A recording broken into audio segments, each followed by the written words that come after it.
Welcome to List Off. I'm Ozzy. And I'm Nat. And this week, Ozzy and I will be counting down our top 5 favourite fruits.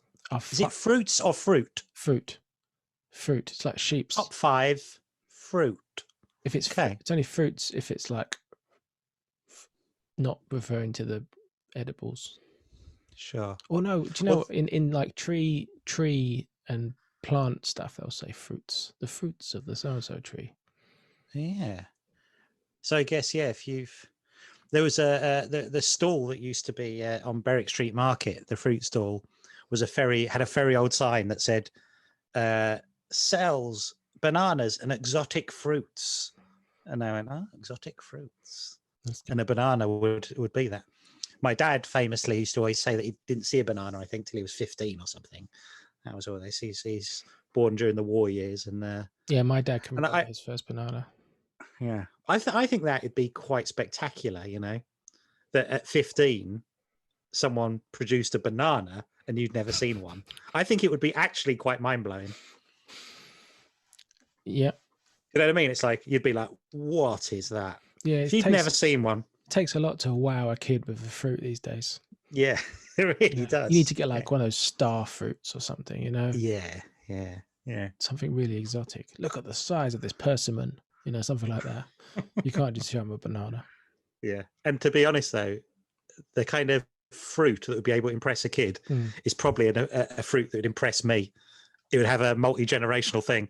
If your kid was like, wow, look at that fruit, I'd be like, holy moly, look at that fruit. Next time I see you, I'm going to try and impress you with fruit. Please do.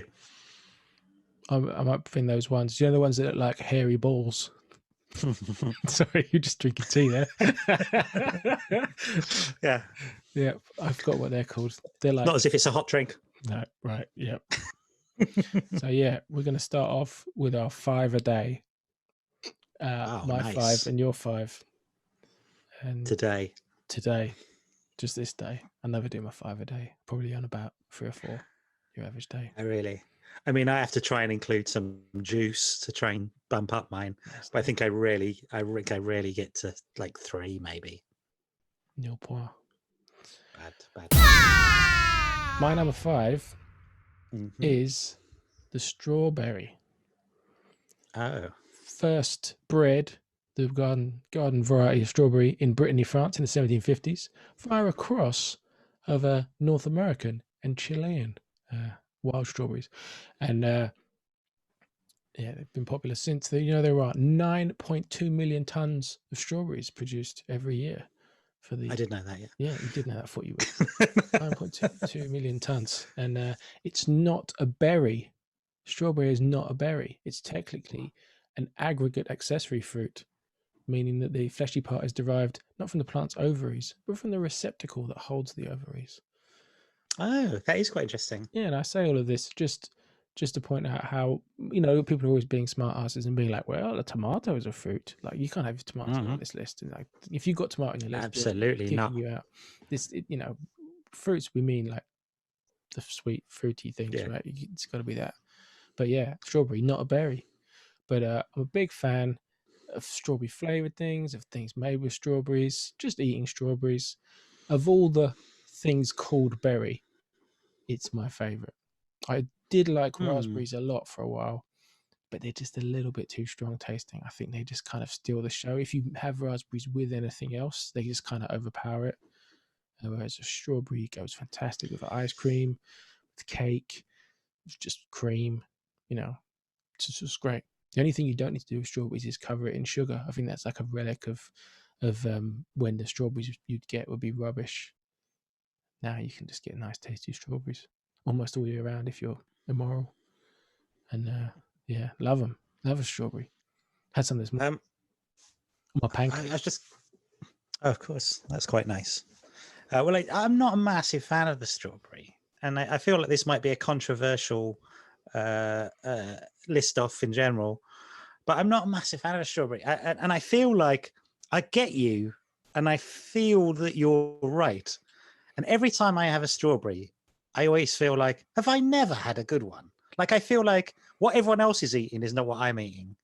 I feel like it's like I keep thinking I must just keep having bad strawberries. That's it. I like strawberry flavored things, and I get that things are seasonal and I might not be having the best ones at all times. But it just feels like I certainly never have anything that tastes like strawberry flavor. I find them slightly like I'd like them to be a bit sweeter, I think, than they are.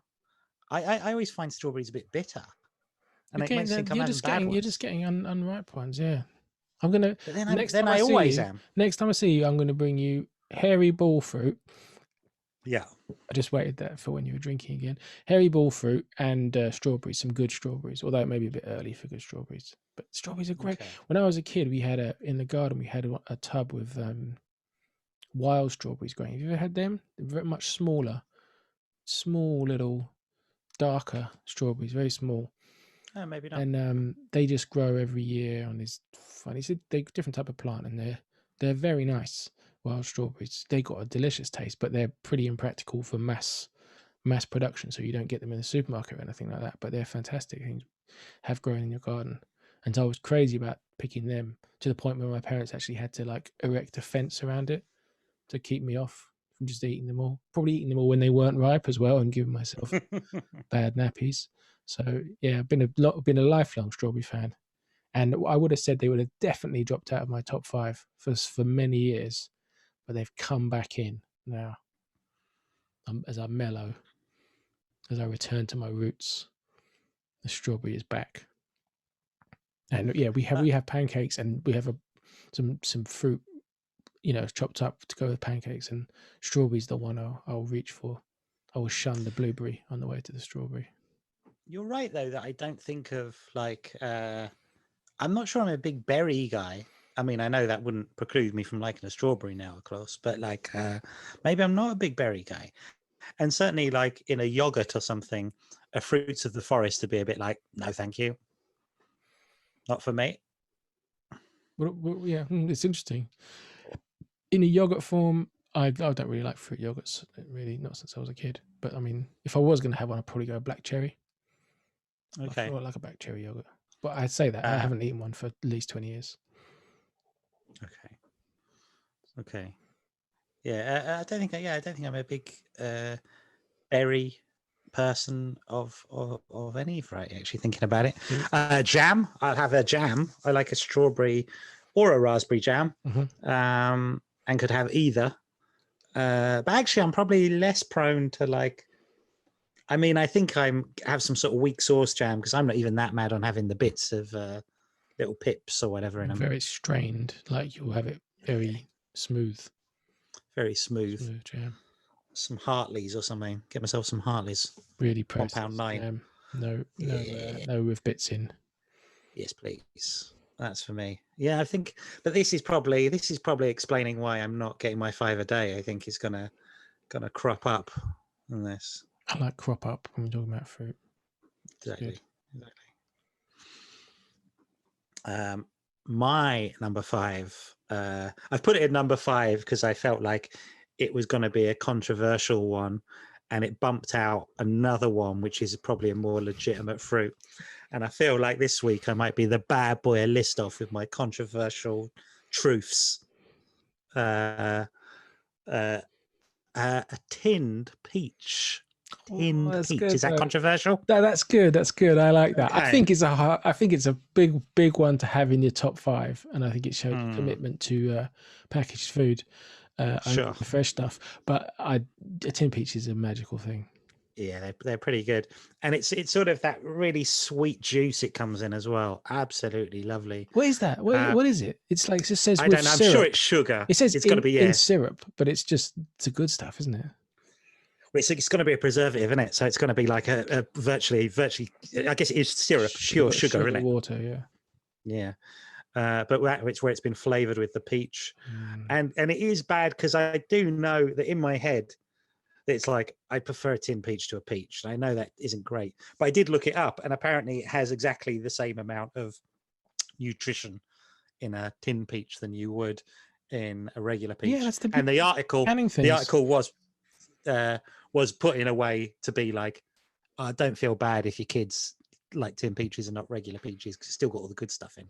So I realized that wasn't aimed at me, but That's how I think they're super sweet. And I actually think that preservative gives it like you never really get a bad tinned peach in a way that you can quite often get a bad peach. Oh yeah, peach is a high risk fruit in my opinion. Oh, absolutely.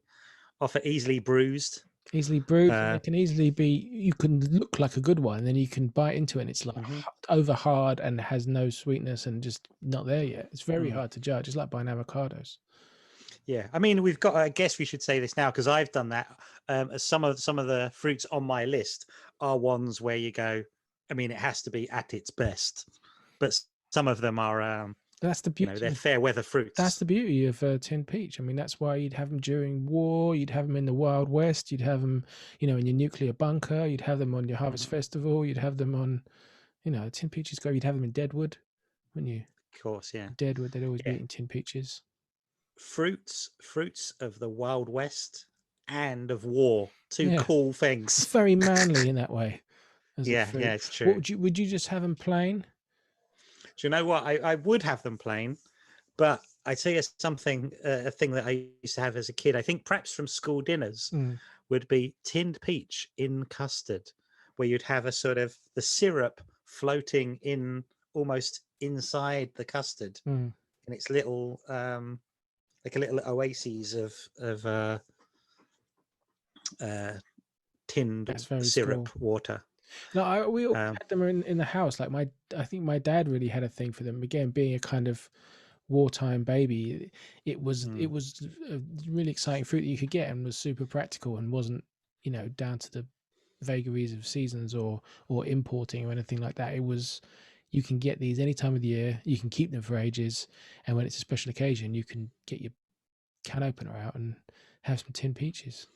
I mean, I guess it's sort of part of that sort of fruit salad idea, Mm. which is always something that's quite tasty, a fruit salad. But like a tin fruit salad, to me, I would never take over a tin peaches. I think tin peaches, No, I wouldn't. that kind of sliminess, that good sliminess is amazing. I tell you, Hmm. I just was thinking, what did we used to eat them with? And anything, I think, like, but especially, I remember when we were a certain age as kids, and you would just go when the best thing in the world was squirty cream, Oh yeah, tin peaches, with a big turd of squirty cream curled out on top of it. Fantastic. Yeah, lovely. that's fantastic. And I tell you what, after our breakfast cereals discussion, where I was widely lambasted for using a teaspoon to eat Hmm. cereals, tinned peaches are something where I would definitely go for the tablespoon/dessert spoon because they are way too slippery customers to keep on a teaspoon, even if you chop them into bits. Hmm. Just too slippery. Yeah, That's like then it's like an egg and spoon race if you've got one of them. So yeah, bigger spoon for the tin peaches. yeah. I'd stand by it. Got to stand by it. Good choice. I like it. My number 4 is a close relative of the peach. It is a type of peach of the peaches, which are native trees of the region of northwest China between the Tarim Basin and the north slopes of the Kunlun Mountains, where it was first domesticated and cultivated. But my preferred one is the nectarine, the hairless, Okay. waxed cousin of the peach. And because I don't particularly like the peach fuzz, I don't particularly like the sort of hairy feeling of it. I Mm, like the smooth, waxed body of a nectarine, and I think sure. a crisp, perfectly in season nectarine that's sat in your Yeah. fruit bowl for a while is just fantastic. Love it. One of In my terms favorite of times of the year. Masters of the Universe action figures, Mm, you prefer a smooth plastic beast man yeah, to a slightly furry moss man yeah, equivalent, which is otherwise the same toy and yeah. painted a different color. Or much the same. I prefer uh, Battle Cat to Yeah, oh god, what's Skeletor's cat called? Panther. good point. Had to look over Panther. there at the box of a Panther and Skeletor toy that I have over there. It's on my eBay list. I mean, it's got to go. Yeah, Panther was hairy like a peach, and Battle Cat was smooth like a nectarine. Yeah, I love a nectarine. I think nectarine again. I like you can buy ripe nectarines in the supermarket for about £1,000 for a packet, or you can buy not quite ripe nectarines for about 20p, and you just put them in your fruit bowl for a few days, like in normal times, like before everything was just ready. And they're fantastic. You just do that. You put them in a fruit bowl, stick them next to a banana to ripen even quicker, you know? Does that work? Is that a thing? Yeah. Bananas give off a special ripening thing. You shouldn't keep your bananas in the fruit bowl because they make all your other fruit ripen too quickly. You didn't know this? What? What kind of school did you go to? Didn't you go to university? That's the first thing they teach you. Don't put university. Okay, I'm joking about that. But wow, you got to know this thing. Bananas, you want to keep them separately unless you want to specifically over ripen things quickly, because bananas release this like ripening gas. I don't know. I'm not a scientist, but you can understand why this is like mind-blowing news, right? I would have told you if I. This is like when my dad found out about the banana. They say, oh, and not only that, it can affect the rest of your fruit. Honestly, I keep the bananas with my onions. Whoa. Yeah, in the dark, in a cupboard. That sounds crazy, because do your onions also give off a kind of oniony odor, right? No, they don't give off an oniony odor. Onions are cool. They want to be just kind of dry and, chilling out in the dark. So, man, no wonder you watch Gardener's World. It's got some. They don't tell you about this stuff in Gardener's World. This is just the School of Hard Knocks is where you learn about banana bruising and over ripening. So yeah, keep bananas. I guess I've led a really cultured and sheltered life. Yeah, uncultured and sheltered life. Yeah, I mean, uncultured. I'm just saying, like, you got to keep the bananas separately, unless you've got some things that you want. So if I got some nectarines that I wanted to ripen up quickly, I'll stick them in with the bananas. Wow, this is incredible stuff. Honestly, if we'd done this the other day when it was April Fool's, I would not be buying this for a minute. It's entirely possible that I've been misinformed and led down the garden path by some phony scientist, but right, maybe if you're listening and you know the real science of this, what the chemicals are, and I could just Google it, but that'd be rude. That's so like bananas are magic. Well, they have a kind of ripening. Okay. Yeah, that's what I've been told. You keep them out of the fruit bowl. I'll take it on board. Great. Try it at home. But nectarines, you got to get them at the right time of year and stuff. But when they're good, they can't be it. Yeah, it's been a long time, but I do like a nectarine, actually. And you're right, much more over a peach. I don't mind a furry peach, but there is always that slightly kind of like, you got to tell your brain. It's a bit like, it's almost like, as you're going for it, you got to go, by the way, brain, this is going to be furry. I don't mind the furriness, really. What I mind is that I think it's a high risk fruit. I think a lot of them are kind of stodgy and dry, and it's hard to tell which ones are going to be good, and sometimes they're underripe. Whereas I think nectarine's more predictable. You can give it a good squeeze and know. And nice thing with nectarine, the nectarine's ripe. If it's already ripe, then stick it in the fridge and then have it cold on a hot summer's day. Top fruit. Oh, top fruit. I like fruit in a fridge. Not all fruits. My number 4 is the banana, a fruit that you cannot put in a fridge. Don't put it in a fridge. And I'd say for me, like, unlike you, I think I want things now. For me, like, a banana is something that is only good for about 8 minutes, and you got to catch it. Otherwise, it's kind of not good enough. It's right. It's bad. But even when it's bad, it's not that bad. And banana makes my list because I think about 10 years ago, I don't know if it was a scare thing or some sort of weird thing was in the papers about how we're actually going to run out of bananas at some point because we consume them too fast.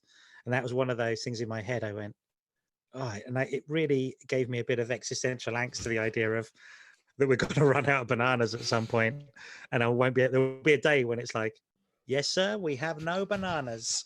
And I'll be like, what? What do you mean? Then they'll say, we have no bananas today. Yeah.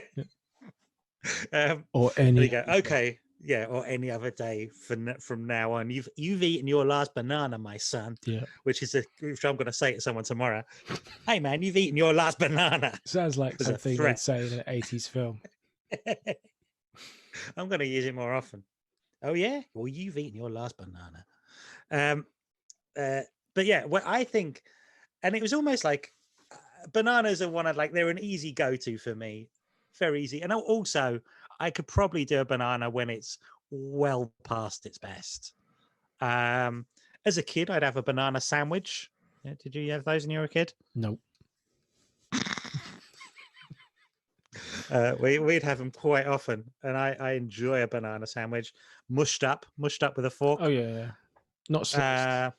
No, not sliced, mushed up. So you get that, and also the mushed up banana is a very satisfying thing. I've mushed up banana today for the Yeah, kids on their pancake. absolutely. And that's nice, a mushed up banana. But yeah, I could eat quite a. When they go really dry, they're not great, and I'm not a big fan of the banana, the little strings that come off them. Not a big fan of them. Yeah. But I'd say unless they're not yet ripe, that's the worst kind of banana. But the other reason it's on the list is because when it's ripe, and it's almost quite a new discovery to me. I had a banana a few years ago that was so nice, and it was the first banana I'd ever had, which tasted like banana flavor. And I went, "Oh, it's this! It's this!" And it made me realize that bananas have such a like a clock that hits the right time of day, broken clock, twice a day thing. It's like that you rarely get a good banana, but when they're good, they are magnificent, and they're every bit as good as a banana Nesquik. That's what all bananas are going for. Aspiring They're all to be. trying to get to banana Nesquik level, but rarely reach those dizzy heights. But it's interesting that when I had it, I had a real like, because banana flavor is one of those things where like most flavored things are just made up. It's like, well, it doesn't taste like the thing, but sure, that's what you mean by banana flavor. But you can have a banana and it'll be like, this is delicious. This is like a banana flavored thing. Was it like reaching banana vana? Oh yeah, Nirvana. Mine was better. I've got to go into combat mode here and say I dislike bananas. At the risk of going back to teaspoon gate here, I really don't like a banana. I haven't eaten a banana for about 35 years. Whoa. I do not like bananas. To me, it's the texture. The texture to me is like, I'm sorry to say this, banana fans, but it's like you've reached in a toilet, pulled out a turd, and just it's just not. Nothing is like a banana in texture without having. I don't like it. But your kids like a banana. One's gone off bananas, but yeah, one Interesting. still eat bananas. It's quite a recent thing. She's gone off almost all foods because she's 4. But kids like bananas. Everyone likes bananas, but not me. Did you mind a banana that's mushed up? I haven't touched a banana in my mouth for 35 years. Sure. If somebody give me a fruit salad, I'd leave the banana bits in, even if it was a bit rude. Interesting. Yeah. I'd even eat things that I don't particularly like a pineapple or something. I'll eat that in a fruit salad, no problem. Banana, no, I don't want it. I don't mind the flavor. That's the other thing. Like I can eat like banana sweets. I can have a banana Nesquik, I can have a banana cake or something. I don't particularly want to, but I could have that. It's the texture. It's the turd texture. It's the fact that it doesn't have a kind of skin. Like you take the skin off. So most fruit have like an outer bit and an inner bit.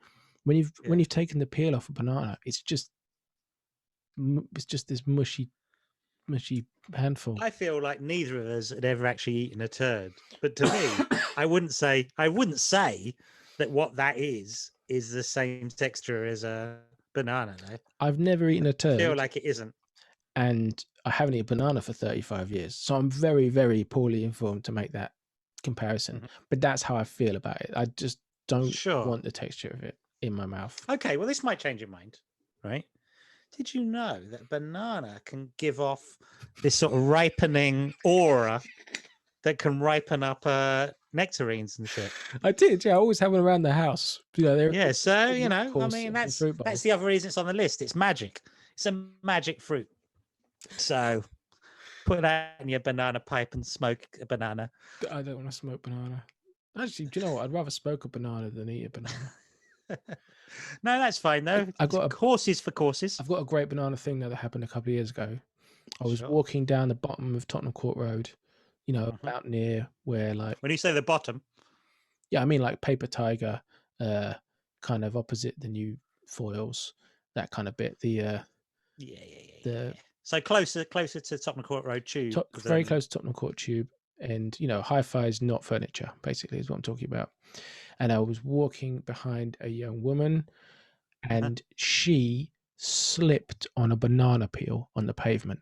Oh, you love to see it. She slipped on a banana peel on the pavement, and I caught her as she fell backwards because she slipped. The foot went out in front of her, comedy style, and she went backwards. And it was busy Central London in those days when London was busy, and I kind of caught her, and I was like, "You're all right," and she was like, and she looked round to be like, "Did I really slip on a banana peel?"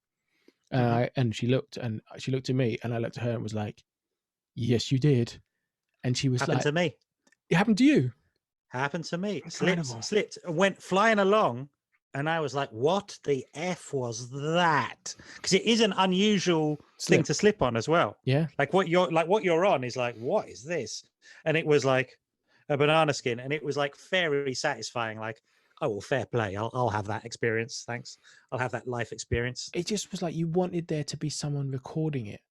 And she was like, you saw. I was like, I did see. She's like, yes, you saw that I slipped on a banana. I was like, yes.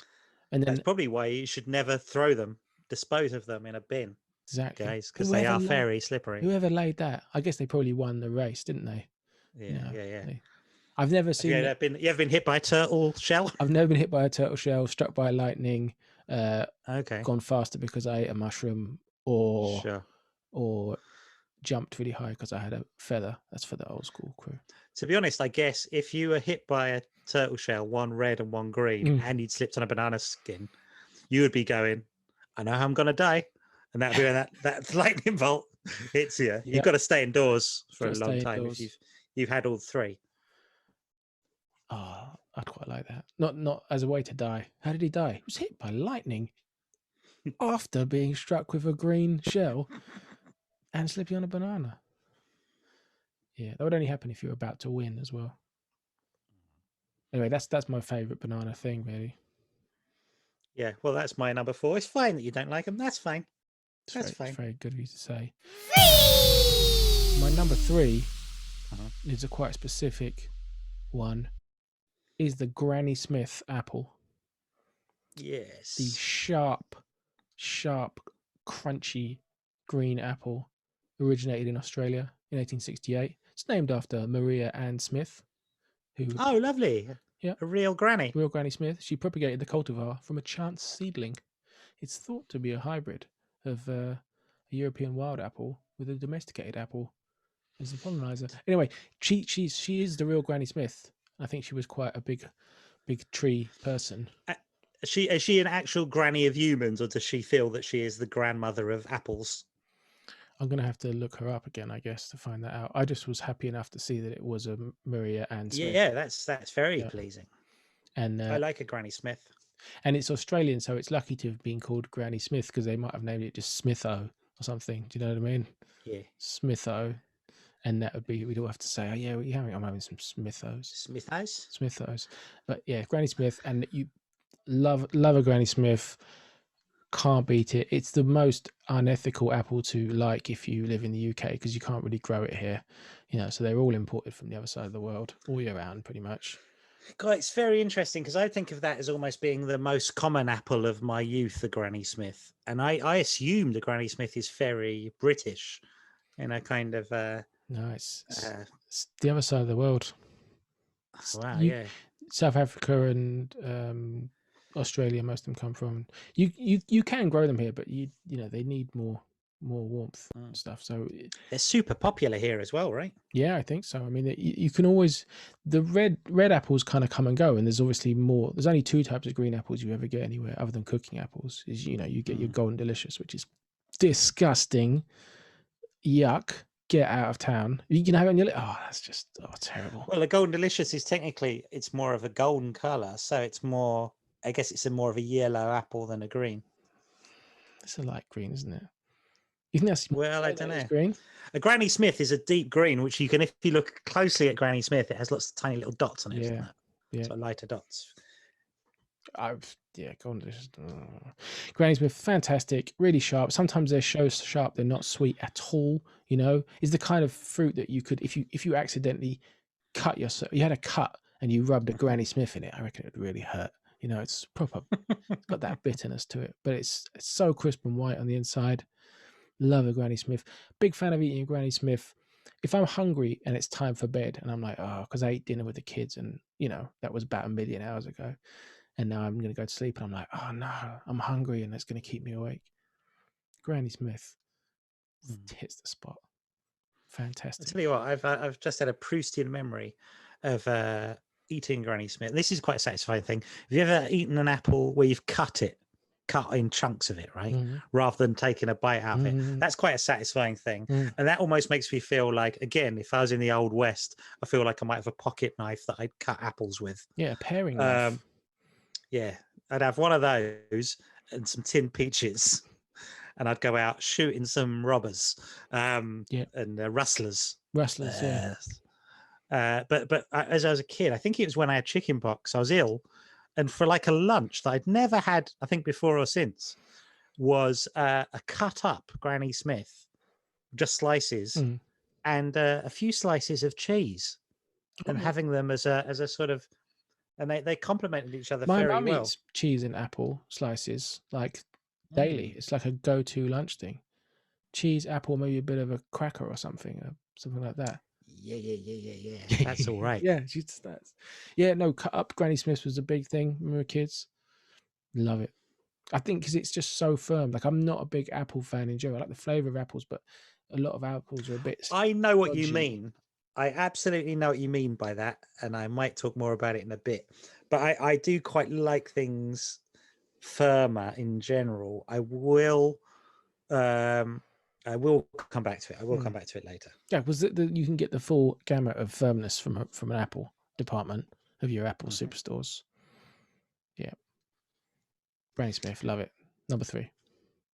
My number 3 is watermelon.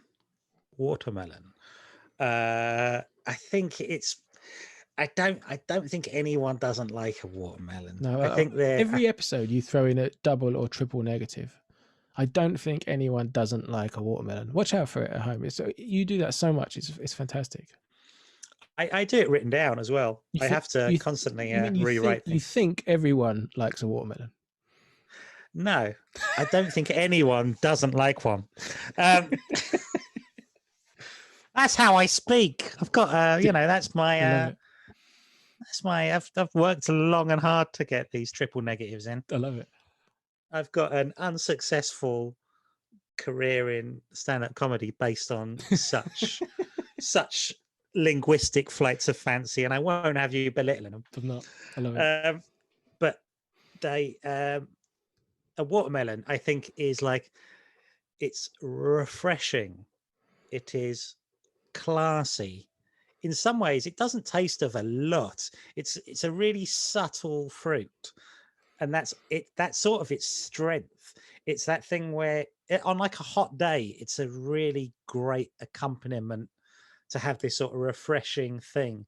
And part of it feels kind of like, to me, a watermelon also feels quite classy. Like I'm having something which is like, adult's a wrong word, but like refined or something. Grown up, yeah. I guess, grown up type thing to have a watermelon. And it's like, I'm not a big fan of fish, don't eat a lot of fish. But I've realized from eating fish that people who eat it go, this is a good fish. And I'll try it and go, all right, the fish that is good is the fish that tastes almost of nothing. That's how I judge what a good fish is. So the ones that people go, I love this fish. Oh, this is a really great quality fish. And you go, oh, what's this fish taste of?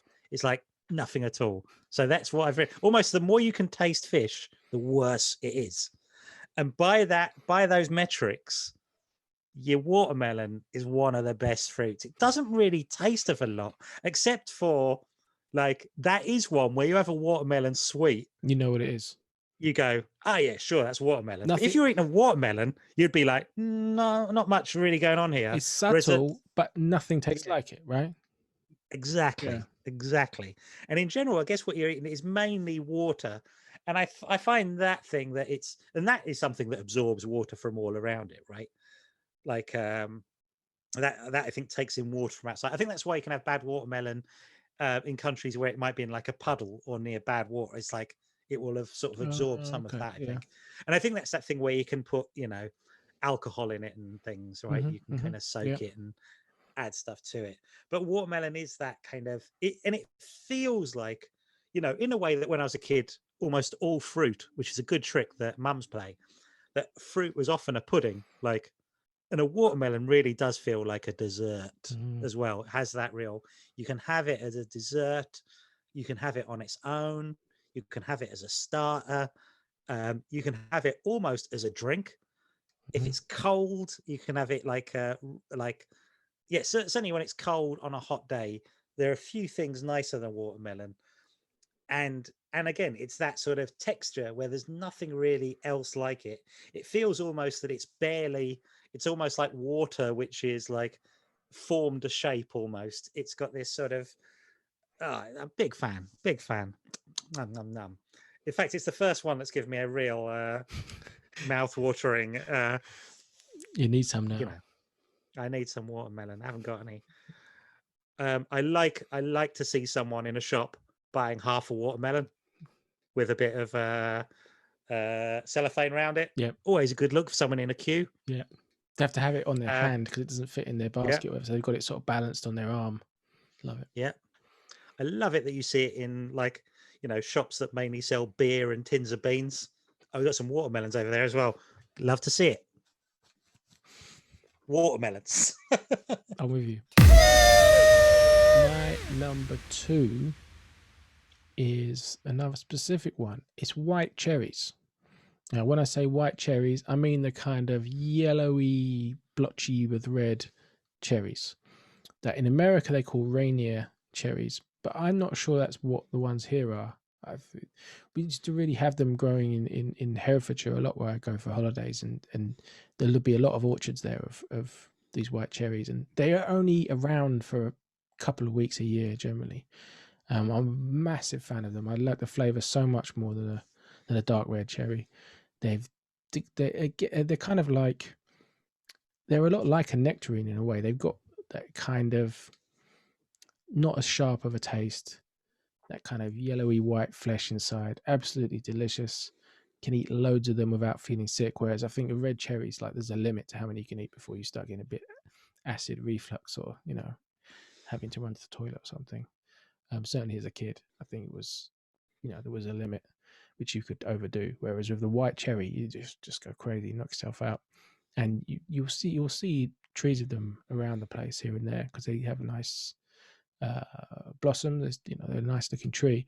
But my number one place to have them was, do you remember when on Oxford Street, on those little pedestrianised side roads or those little pedestrianised ends of side roads, they used to have a lot of fruit stalls?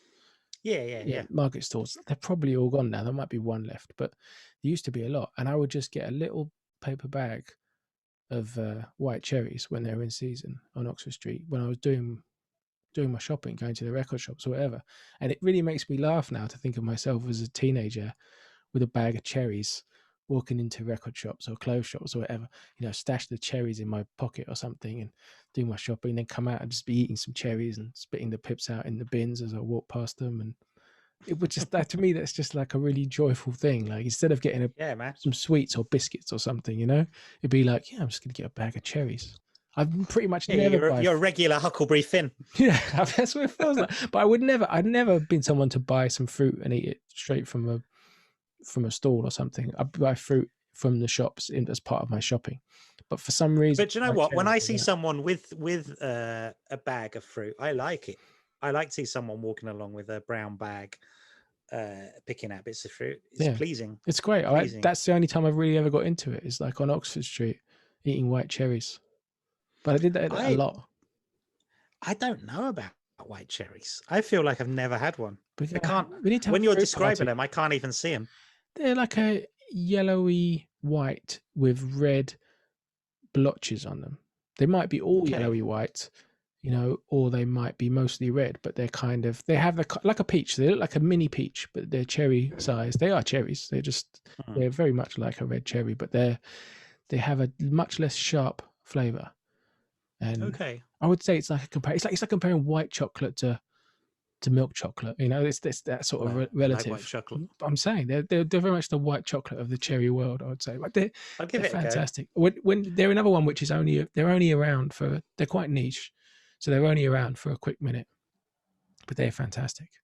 And hopefully, in the new times that are to come, we can walk down Oxford Street eating some white cherries together. Eating some cherries. What a sight. Be great. What's something to aspire to? Fantastic. I'm not a big fan of cherries in general, though. I don't like cherries. I don't like cherry flavor. No, I don't really either. I don't like cherry Coke. Nope. I'm not a big fan of any of that stuff. I like cherry cola bottles, the sweets. No. Yeah. What are the cherry hard sweet that you get in the wrapped up? What are they called? Oh, yuck. Yeah. What are they? I can't remember. Yuck. No, yeah. I don't really like cherry flavor. I do like a red cherry, but I don't like cherry flavor things. But the white cherry is just on another level. You're missing out. We're gonna have a fruit party. That's what we're gonna do. Oh yeah. We're gonna get some bananas, ripen something up. Yeah, I'll buy a load of stuff. Eat some watermelon, and then we'll surround them with bananas till they're ripe. Yeah. And then we'll.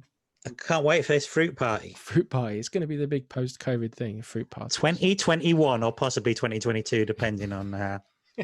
Depending. Yeah, don't spoil it all for us so that we can have our fruit parties. It hasn't come up in the roadmap yet when fruit parties are allowed again, but I'm sure like at some point we're going to get a press conference where we're going to be given a date for when the fruit parties can happen. My number 2 might not be popular with you is a pink lady apple. Not an apple, man, but because a pink lady is part Golden Delicious. It is created in 1973, I believe. That's a newcomer. 1973. I mean, it's beyond my lifespan, but it is interesting to think. Not by much is the pink lady been around. To be fair, though, I never used to see them when I was a kid. Never seemed to be part of the Apple family. I love a pink lady. It's part.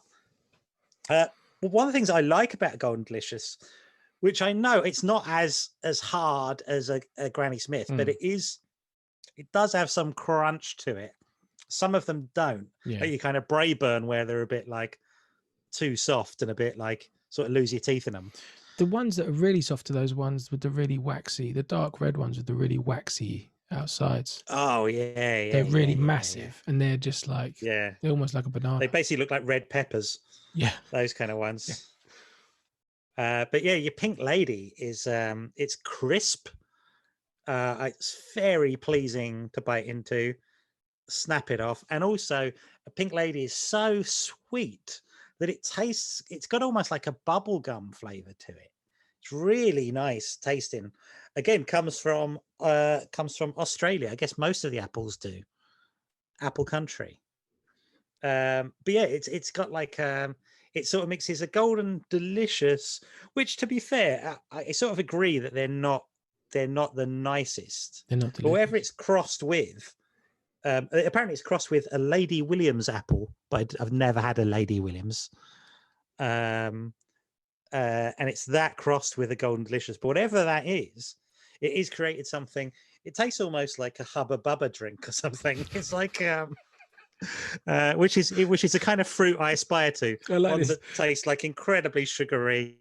All your fruit are aspiring to be sugar-based, factory-made confections. The zenith of fruit is to be sweets. That's what they all want to be. And, surely that's what that's the aspiration of any good fruit, is to be a sweet. Like the best versions of fruits are often in sweet form. I mean, this is a bad sign, isn't it, for my life expectancy? Yeah. You just reminded me that I quite like a foamy banana sweet. Quite like them. Yeah. I quite like them. So do I. And I also like their name. Always amuses me. Yeah. Pink and lady. that's my. I don't even know if I've had a pink lady because I'm not a big. Well, I guess you would. I can see I'm that you such a wouldn't have Granny given them a Smith. I'm go. a Granny Smith guy. I'm just like, I don't browse the Apple store, if you know what I mean. I know Sure. what I've got a subscription to Granny Smith. Yeah. I'm Well, loyal if you to get my any of those granny. geniuses who want to show you around the an Apple genius wants to show you around the Apple store, the fruits and show you some, he would be going, hey man, you want to get yourself one of these pink ladies. Pink ladies. They taste a bit like Hubba Bubba drink. That's what he'd say. Yeah. Do you like Hubba Bubba drink? Do you remember Hubba Bubba drink? Yeah. It weren't around for a long time, but they were nice. Yeah. And also, like, it's got something of the Iron Brew about it. It's a bit Iron Brew, a bit. Oh, you're saying it to me now. You're saying Pink Lady is a bit Iron Brew. Yeah. Okay, I'll have to try that. Yeah. That's my number 2, a Pink Lady. Very tasty. My number 1 was already on your list. It is the absolute king of fruit for me.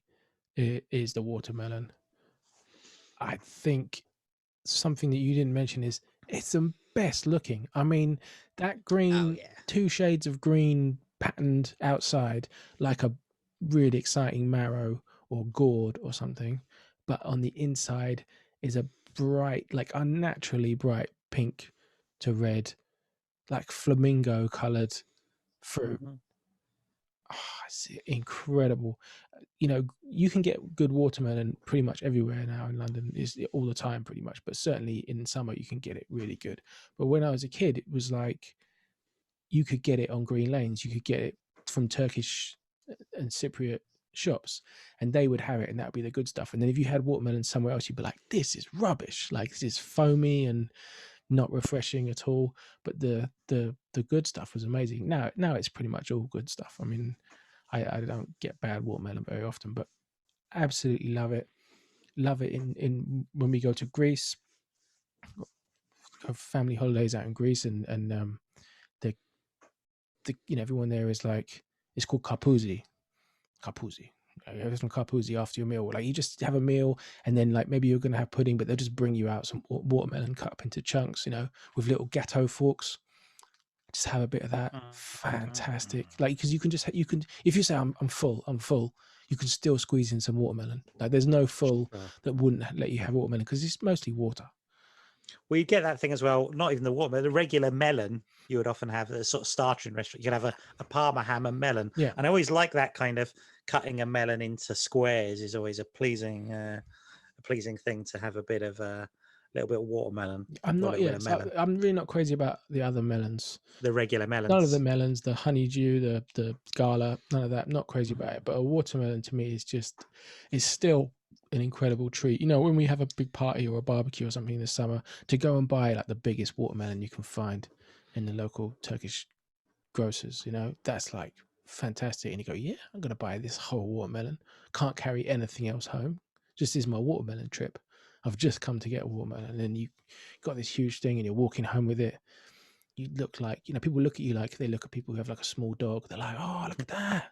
Look at that lucky guy with his massive You boy, melon.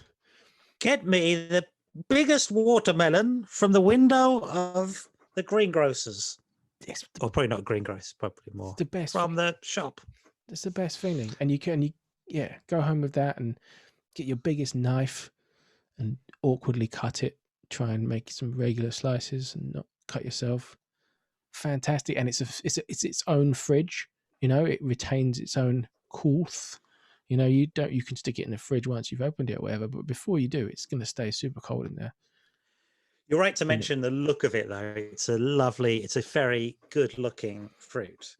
There's a bit in the Jungle Book where Baloo eats a watermelon, and when you actually get them, you're right, because they've got an almost cartoonish quality to it. They're slightly better than they look kind of a bit magic, that sort of green with a, you know, like saying the kind of red, super red interior.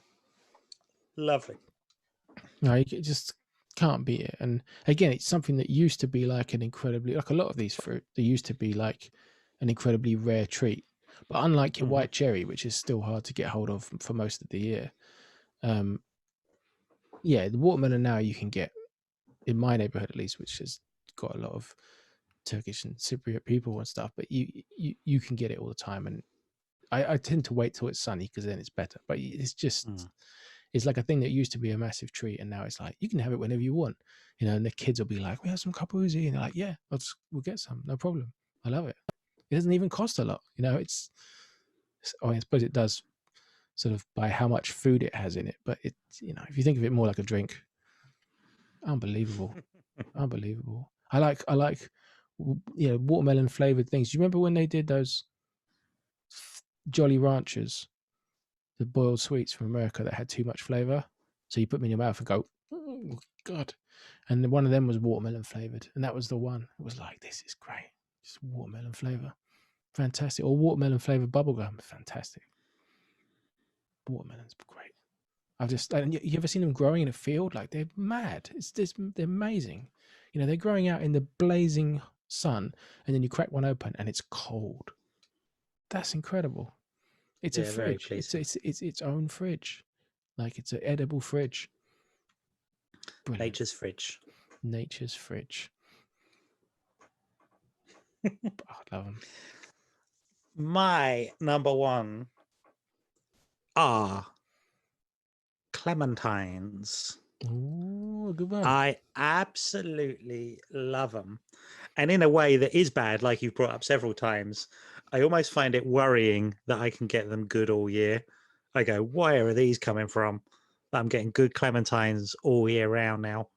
I put them in the fridge. I like a cold clementine. They are Christmassy all year round. Mm-hmm. That was the thing. For a while, it used to be a thing you could only really get around Christmas. You wouldn't be able to get them. And now there was a sort of time when you go, hey, these clementines are keeping later and later and later. And to the point now where it's like, there's no time you can't get a clementine. And are you saying strictly clementines, or are you including like their very similar siblings, like the tangerine, the nardicot? The tangerine, the nardicot, yes. The tangerine, less so, but sure.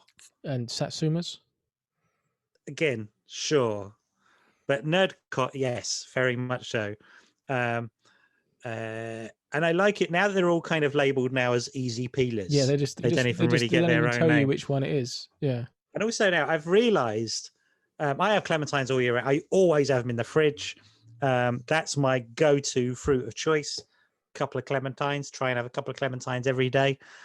The idea now as well, that has become a really selling point for me, is how easy they are to get into as an easy peeler. That is one of the big selling points. And now I think now whenever I'm peeling an easy peeler, I think to myself, do you know what? I might never eat another orange. That's what I always feel like. The idea of, like, when I'm doing it, I think, God, what a faff eating an orange was. And it just feels like an orange is one of those things you try and get into. You're getting tiny little bits of pith off. You're then left with all the kind of, you're then left with the kind of, you haven't taken enough off. So you've basically created this sort of white, like full, you've still got to scrape all that stuff off. It's spurting out at you. It somehow basically managed to hurt you and find every little tiny cut in your hand. The way that it's basically like the hand sanitizer of the pre-COVID world. It's like you're basically getting little bits cuts, getting stung off an orange, and you get it, and what you get is a sort of a fleshier fruit than a clementine. But actually one that's not as nice. Nothing is as nice, as sweet as a clementine once you're into it. And also, like, I sort of double up at the clementine at Christmas. At Christmas they start having clementine juice for sale as well. So I start doubling up, and then I'll sort of switch out my orange juice for some clementine juice, and I get a sort of nice sweeter even juice to have instead of orange. So I'll probably have a glass of clementine juice to go with my clementines. It's doubling up. Absolutely love them. They're your darlings. You'd say they're your darlings? Yeah, my number one. They're my darlings. My darling clementine. They wrote a song about it. Huckleberry Hound sung about how much he loves clementines. Mark Owen had a song called Clementine. Did he? I presume is about the fruit. Yeah. Oh yeah, big time. Big time. One of his solo ones. When he was respectable. You loved his first album, didn't you? I didn't get the albums, but when I'd hear them, I'd always stick up for him and go, "That's all right. That's all right. Better than any of the stuff he's ever done. Better than any of the other solo. Take that, people." He was speaking your language, though, wasn't he? Singing about clementines. Yeah. That's it. That's what I'm talking about. Yeah, good lad. Well, he's not actually a good lad, is he? It turns out Jason Orange is the only one who's actually all right. But we're getting off topic here. Mine, sure. You've got 2 songs about clementines. And he's got a fruit surname. Yeah. If he was called Mark Clementine, I'd like him even more, which he should have been. Good. I've met people called Clementine. Yeah. There's at least 2 good songs about watermelon. Yeah. Yeah, Watermelon Man. You know, Herbie Hancock, whatever, and Watermelon by Common Sense. It's good. Yeah. Can maybe put them up in the show notes. Yeah, I mean, they don't talk about the fruit in great detail, but the best song about fruit is Fruitman by the Kool and the Gang. Do you know that one? Here comes the fruit man, bring your vegetables from the land. Brilliant. Fruit man. That's great. That's the best song about fruit. I think, or there was the Sesame Street song, What Do You Do with a Fruit? The Sticky and Run Down Your Suit. That's great. I'll definitely link to that in the show notes. Maybe we do. Maybe we'll look up some other fruit songs. I could just sit here thinking of fruit songs now. Sure. Well, yeah, I mean, yeah, you will. Strawberry Fields. But, yeah. Obviously. It's already been on the list. Yeah. Clementine, that's a good one. That's a good one. Did you have any also rans for your top? Well, there's a bunch of fruit that play important roles in the world, but I'm not going to eat a whole one, like lemons and limes. Big fan of both of them. The things they do, you know. Sure. 7 Up. Right, yeah. I mean, I was thinking about healthy recipes, but you know. Yeah, 7 Up. It's 7 Up. Yeah, lemon and lime. I like orange juice. But like you say, oranges themselves are a bit of a pain in the ass. Yeah, fan of the lime. I don't really like blueberries, but we always had them around these days because the kids like them. And they like them for really young. It's like a really good thing to eat when they're really small. But yeah, raspberry I like. Grapes are good. Well, that's going to be my one other that nearly got pushed out. I like a green grape. What color grape do you like? Well, green, seedless grape. Firm ones. Oh yeah. Ones where they're so firm you could kind of eat the peel off and still the whole thing's going to stay intact. Oh, you know what? I could have some seedless grapes in a brown paper bag and walk through town. Yeah, for sure. Grapes are a great snack. When kids are little now, they tell you need to like cut grapes up in half to stop them make them be less of a choking hazard, or even to less than half, so they're not round, so they don't block the throat as easily. Right. And I remember thinking, this is a poor way to be exposed to grapes. You know what I mean? Like you want to be able to bite through the skin and have the whole thing. Chopped up grapes is a very sad. It's like when your kids are having their, no artificial colors Smarties and saying they're great, and you're going, you don't know you're born, you don't know what you're missing. And I feel like that with chopped up grapes. So as soon as the kids were sort of safe enough to not have chopped up grapes, I was like, now you're going to really see what grapes are about. Grapes are probably my number 6. A green grape. Yeah, they're my number 6. We would have had a top 6. They were my top 5, and today tin peaches popped in, and I went, tin peaches is great. I'm really pleased you brought that one up, because I wouldn't have thought of it, because I was just thinking fruit bowl, like the fruit section of the supermarket. I wasn't thinking down the tinned fruit aisle. Yeah, tomatoes don't count no matter what the scientists say. Obviously, tomatoes are incredible, but it's not the same thing. I don't like tomatoes anyway. You like pizza and pasta, and you like tomatoes. Yeah. Even if you don't like eating tomatoes. I don't like eating tomatoes, and they're not a fruit just because they're not. Silly. Don't be silly. They're not eligible for this thing. That would just be daft. And also grapes. Grapes make wine. A very great grapeful for that. Don't like a grapefruit at all. I don't. I used to have it weirdly as a kid. We'd sometimes have it for breakfast. I now sort of think of it as like, that seems harsh. But that we had sugar on that. Yeah, of course, because that tastes like like it makes you cry. Yeah, and often we'd have as a kid, we would sort of cycle through the different juices that would be in the fridge. So we wouldn't have orange juice all the time. If we had orange juice, we'd just drink it. And we'd have apple, sure. But then, like for like a week or something, we'd have grapefruit juice, and it'd always be like a chore. Like, oh, Got to get through it. Yeah, got to get through it. Rather than, I'm sure if I just told my mum, don't get that, we should never have got it. I've had mangoes that have been fantastic, but they're incredibly picky. Like you need someone who knows their mangoes and knows where to get good mangoes. Like I have to go and buy them in like Neasden or something on one day of the year, and then they're right palaver to open up and stuff. But when you do have a really good bit of mango, I'm like, oh, that's pretty good. Actually. It's true. I'm very poorly educated in that stuff, like about what fruits are in season at what time of year and when I should be eating them. And I think I could probably take a lesson from that and get some good stuff. Like the only ones I really know are clementines, because I know they shouldn't be around in the summer because they're a Christmas fruit. But now they are easy peelers all the time. I really miss, there was a guy who had a fruit stall at the back entrance of Finsbury Park Station, and he used to shout stuff the entire time. He had his patter or whatever, and there's certain fruits I can't eat without thinking of this guy shouting them, and he's been gone. He moved his stall, I think, when they closed that entrance and doing a new development, and now it's the new entrance is open and he hasn't returned. Surprise, surprise. We've got like a Waitrose and a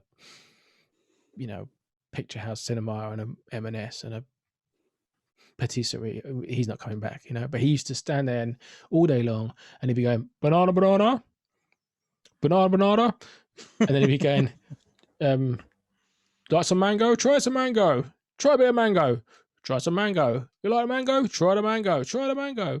And so any of those things, I get him. And also naughty cuts, we're lovely naughty cuts. So yeah, there's so many fruit that just is that guy, banana banana. And anybody in Finsbury Park will know that guy. Just I used to always want to be a greengrocer because of the flipping a bag. That was always a thing as a kid. I went, yeah, I could do that for a living. Yeah, flipping the brown paper bag. That to me felt like that would be enough job satisfaction. That would be like flip that bag round. Yeah, is like a gunslinger spinning the pistol around on their finger or something. That was one of my go-to jobs. Like, yeah, I think that might be. I might be up for that. It's a flair thing to do. It really is. It's got something nice to it. I was going to say something else, but that's about vegetables, so forget it. Do you think we'll do a top 5 vegetables? I don't know. I don't know that we will. I mean, I'll say it now. It's hard to get that enthusiastic about vegetables. But often, like the veg people more than the fruit people in the Roman Road Market near where I live, they just go, get your mush, mush, not mushrooms, mush. Get your mush, mush. Mush. I don't know if it sounds appealing, a mush. And I like a mushroom. I'm a mushroom fan. Has some mushrooms today. Banana. You got your mush. Got your mush. I haven't got much else to say, actually. Nice.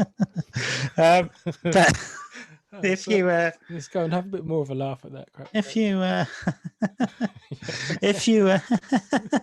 I'm like on Sunday brunch. Yeah. Chelsea. They if you like the show, please do it. Your likes and your subscribes. Give us a 5-star review wherever you do it. Apparently it helps, I've heard from other podcasts. And do that. Do that. Yeah. And tell people about it. Tell us off your fruit at the same time. Maybe poll all of your friends and relatives to know what their favorite fruits are. I'm sure there's some. Is there a really obvious one that we haven't done? Plums? You a plum fan? Nah. They're nice, but they're not up there. I'm very fond of damsons, but they're pointless and useless. I just like the look of them. Like I feel I'm attached to them, growing in the trees, but they're useless. Damson wine. Damson wine, yeah. Damson jam. Damson jam. I don't like pears. That's the other thing I should have covered. I don't like pears. I quite like a pear. No, pear flavor bad. Tinned pears? Do you feel the same way about tinned pears as you do tinned peaches? I do, but I like a pear as well. No. I like a pear when you get up to the thin bit and you're still eating it. I saw a kid outside primary school the other day at school pickup time, and he had a pear, and he'd eaten it, and he'd left the most incredibly thin bit down the middle of the pear, like a core, but it was like wafer thin. He'd just done this magical act of not breaking it, and the whole way down it was just there, but he'd eaten everything else. It was astonishing. I thought, that kid's going to go places. Yeah. High roller. Big time. Any other fruits? I think observations? I think that's all the fruit that I have. Anything else? I think I'm fruitless now from now on. We'll cut all this. No, this is good stuff. Do you like a kumquat? Keep it in. Like a kumquat? Keep it in. I don't know if I had one. No, you can't really eat them. They're just for the show, I think. I see. I'm a big fan of the Rubicon lychee juice. Lychees are super weird. Yeah. They are super weird. Yep. That's one to like surprise the kids with. But I don't think they'd eat it. It looks like a kind of grub that's going to turn into a vicious insect. Yeah. Kiwi fruit. Yuck. Gross. Although my eldest does like a kiwi fruit, and I cut it in half and put it in an egg cup, and she eats it with a spoon like an egg. And I like that. I think that's cool. Oh, that's nice. That's really nice. It's very nice. There's a lot of fruit, aren't there? There's a lot of fruit. I like when you go to Chinatown and you see those like persimmons and Chinese pears and all those crazy things that are like the size of, like 2 watermelons put together or something, or the ones that have crazy spikes on. Pineapple? You're a pineapple fan? Not really. I could do a pineapple, but not, under duress. I could eat a pineapple. That'd be weird. It sounds like a bad torture. Eat it. Like, to be honest, I think a lot of these, like a lot of fruits are like, yeah, I could have it, but I'm not like, I would never seek it out. You're not going to be seeking out fruit. No. In the trees. Pineapple's main appeal is the visual. Good visual, not great fruit. Looks good, not a lot of content.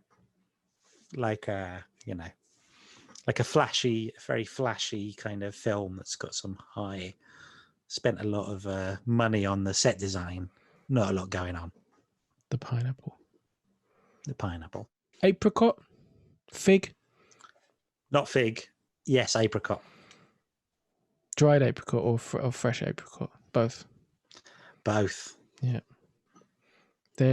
Dried apricots are in the category of things I haven't eaten for 35 years, I think. Like I was big into them till I turned 5, and then I cast off all the childish foods like bananas and apricots.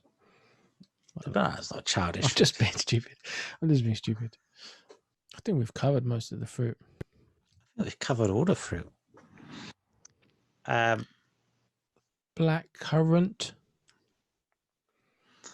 I don't know. Have I had? I just think of that as a flavor. I think more than like you like Ribena. Yeah. Do you know what though? I haven't had it for a long time. You haven't had Ribena for a long time. Yeah, I'd take a Vimto over Ribena. I think of you as somebody that might have like a hot Ribena on a cold winter's day or something weird like that. One of those people. Do you know what? Now you said it, I absolutely could. I used to get a hot Ribena from a tuck shop at school. I tell you what, they did not put enough Ribena in it. No. Mainly hot water. That's not good. Ribena flavored water. But yeah, I could do a Ribena, I actually, in some ways, I probably prefer the strawberry Ribena than I do the blackcurrant. That's controversial. I mean, I don't like any of it. I don't really want to drink any of those things. And I don't like blackcurrant as a flavor at all. Your kids like Ribena? Don't do it with kids anymore. Kids just drink water. All the nice sweet things, juices and everything. It's like once in a blue moon. If you go to the dentist now with kids, it's all like, do they eat juice? Do they get juice? Do you give them juice? And if you say yes, they're like, look at this picture of a kid with no teeth. Like they just, there's a serious anti-juice, anti-squash, all that stuff. So it's just like, yeah, if you're being a good parent now, it's like, here you go, kids, water. Here's some water. And then once in a blue moon, it's like, here's some apple juice. Right. It's pretty miserable being a kid these days. They must never find out about this other stuff. No. They must never learn about it. They must never learn. And it's like they haven't had any fizzy drinks.